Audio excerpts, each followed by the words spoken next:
Hello there, guys, and welcome back to 100% Chelsea for, well, one of these every hour, on the hour update streams on deadline day.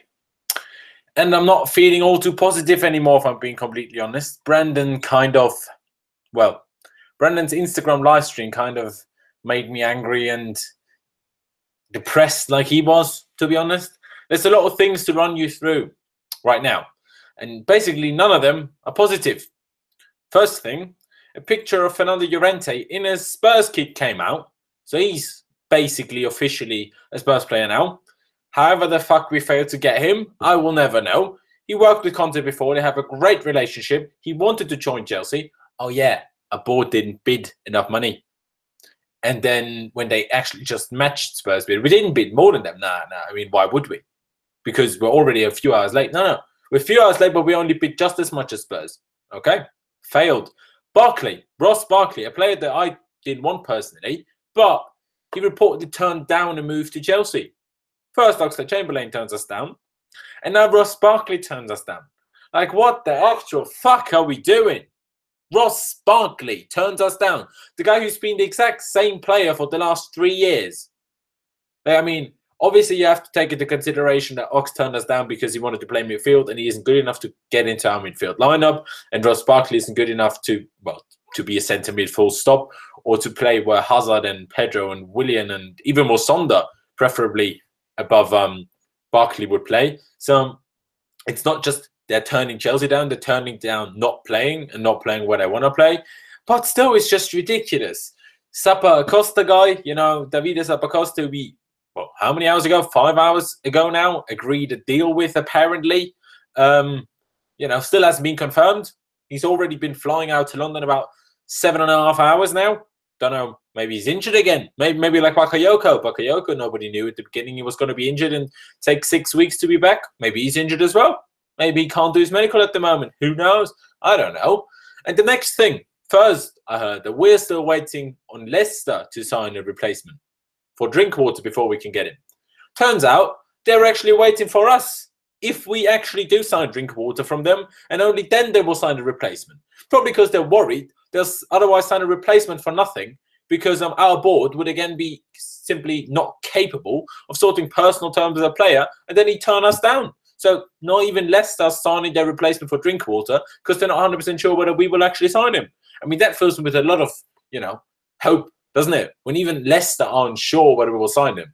Well, clearly, because otherwise they would have signed a replacement, wouldn't they? I mean, what are we turning into?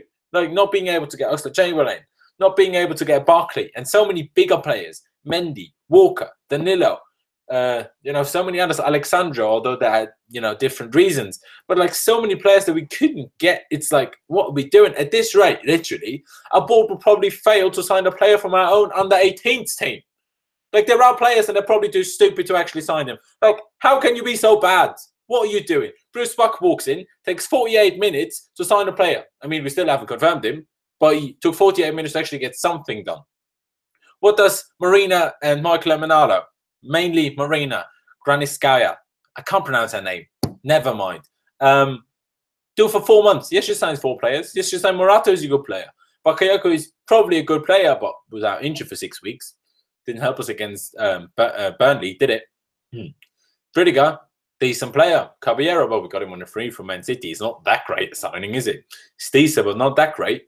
And Bruce Buck takes about 48 minutes to actually sign someone we need. Like, how about we sack Marina right now instead of sacking Conte, which we will do at this rate? And if I was Conte, I'd walk. Like, why would I stay at a club that doesn't back me? And if they do back him, they backed him too late, like way too late. Like, fair enough, if we just want to be a club that isn't willing to compete at the very top anymore because we can't afford to be at the very top anymore, fair enough, but then let us fans know about it. We can't run around with an owner that has a fortune of £7-point-something billion and $9-point-something billion when, we can't run around at that and then just expect not to sign anyone because everyone's too expensive. He's a bloody billionaire. What's going on? Is he not spending, money anymore for us? Or, let us know anyway, so we don't have to sit here and wonder what the fuck's going on. Like Brendan said earlier, the Mahrez deal is dead. Apparently it was all bullshit. Even beIN Sports are going back on their word now, saying, you know, probably not happening. I mean, I don't know. Still don't understand why he left the Algerian national team last night and apparently went to London.